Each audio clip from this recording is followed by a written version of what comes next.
August 15న మా ఆడబిడ్డలకు శుభవార్త, ఉచిత ప్రయాణ సౌకర్యం కూడా ఏర్పాటు చేస్తున్నామని ఈ సందర్భంగా అనౌన్స్ చేస్తున్నాను.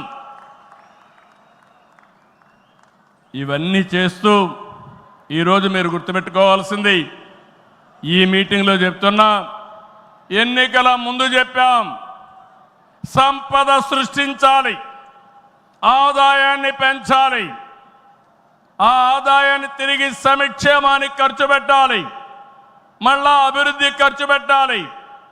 ఇది ఒక సైకిల్ కింద ప్రజల్ని శాశ్వతంగా ఎంపవర్మెంట్ చేసే కార్యక్రమానికి శ్రీకారం చుట్టాం.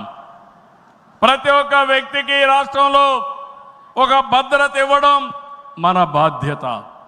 ఇంకో పక్క ప్రతి ఒక్క కుటుంబాన్ని ఎంపవర్ చేయడం కూడా మన కర్తవ్యం అని చెప్పి కూడా నేను మీకు తెలియజేస్తున్నా. దీనికి టెక్నాలజీ ఉపయోగిస్తాం.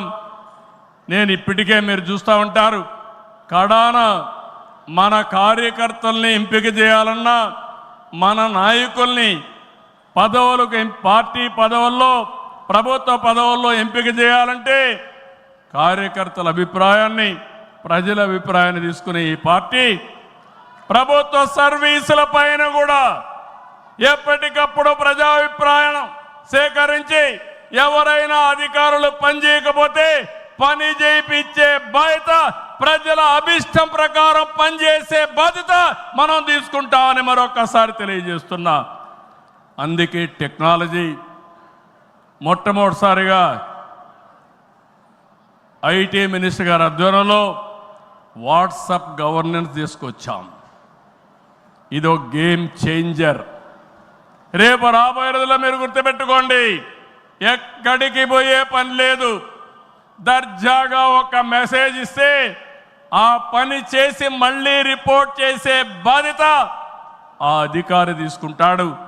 దాన్ని సూపర్వైజ్ చేసే బాధ్యత మన పార్టీ తీసుకుంటుందని చెప్పి కూడా నేను మీకు తెలియజేస్తున్నా.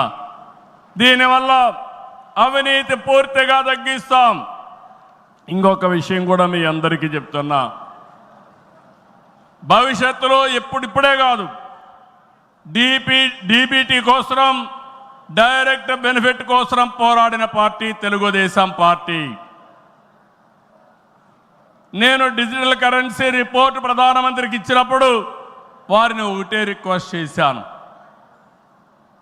మీరు ఈరోజు 500, 1000 రూపాయలు రద్దు చేస్తున్నారు, ఇంకా 2000 రూపాయలు కొత్తగా తీసుకొచ్చారు. అవసరమైతే 500, 1000, 2000 రూపాయలు రద్దు చేయండి, డిజిటల్ కరెన్సీ పెట్టండి. ఎవరైనా అక్రమార్కులు ఉంటే ఈజీగా పట్టుకోగలుగుతాం. ఇవన్నీ రద్దు చేయమని కోరాను. ఈ సభ సందర్భంలో మళ్ళీ ఒకసారి డిమాండ్ చేస్తున్నా, ఈరోజు అందరికీ డిజిటల్ కరెన్సీ వచ్చింది. పార్టీకి డొనేషన్ ఇవ్వాలన్నా ఒకప్పుడంతా లిస్ట్ అంతా ఇచ్చి చదివేవాళ్ళం. ఇప్పుడు నేరుగా మీ ఫోన్ ద్వారా పార్టీ అకౌంట్లోకి డబ్బులు చెల్లించే పరిస్థితికి వచ్చారంటే ఈ 500, 1000, 2000 రూపాయల అవసరం లేదు. రాజకీయాల్లో డబ్బులు పంచే అవసరం ఉండకూడదు. ప్రజా సేవే పరమావిధిగా చేసుకుని మనం పనిచేస్తే ప్రజలు మనకు ఓట్లేస్తారని చెప్పి కూడా నేను మీకు తెలియజేస్తున్నా. మీరు నాతో ఏకీభవిస్తున్నామంటే అన్ని